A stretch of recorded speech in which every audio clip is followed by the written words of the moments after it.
السلام علیکم ورحمۃ اللہ وبرکاتہ۔ استقبال ہے آپ کا محمد افضل آفیشیل یوٹیوب چینل پر۔ ناظرین کرام، دارالعلوم دیوبند کے محتمم مفتی ابوالقاسم نعمانی صاحب دامت برکاتہم العالیہ کا ایک نہایت اہم اعلان آیا ہے، جو بہت ضروری اعلان ہے، تمام مسلمانوں تک ضرور پہنچنا چاہیے۔ وہ اعلان کیا ہے، آپ سماعت فرمائے۔ بسم اللہ الرحمن الرحیم۔ محترم ذمہ داران مدارس، ائمہ مساجد، واراکین مجالس تحفظ ختم نبوت، السلام علیکم ورحمۃ اللہ وبرکاتہ۔ آپ تمام حضرات کی توجہ ایک اہم اور حساس مسئلے کی طرف مبذول کرانی ہے کہ اس وقت مختلف ارتدادی فتنے خطرناک طریقے پر رونما ہو چکے ہیں اور بھولے بھالے مسلمانوں کو اپنے دام فریب کا شکار کرتے ہوئے ان کے ایمان کو برباد کر رہے ہیں۔ انہی میں شکیل بن حنیف اور گوہر شاہی کا فتنہ بھی ہے۔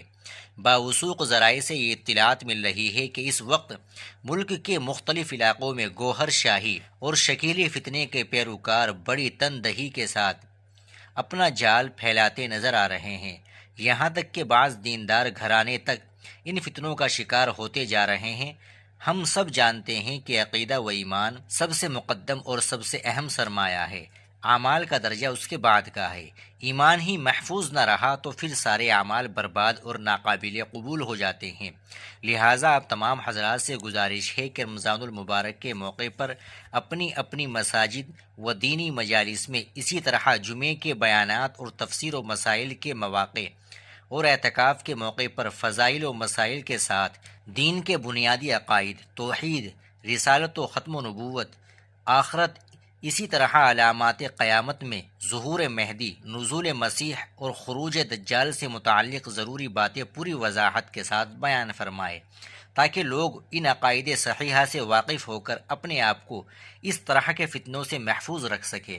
دیگر ایام کی طرح ماہ مبارک میں بھی اپنی مجالس تحفظ ختم نبوت کو مزید فعال اور مؤثر بناتے ہوئے ایمان کے ان لٹیروں سے اپنے گھر، خاندان اور جملہ متعلقین کو محفوظ رکھنے کی بھرپور کوشش فرمائے۔ واللہ المستعان۔ والسلام۔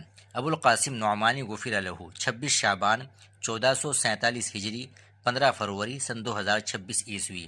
ناظرین کرام، یہ تھا اعلان مفتی ابوالقاسم نعمانی کی جانب سے۔ آپ اس اعلان کے تعلق سے کیا کہیں گے کمنٹ باکس میں ضرور بتائیں، اور یہ اعلان، یہ ویڈیو تمام مسلمانوں تک ضرور شیئر فرمائیں۔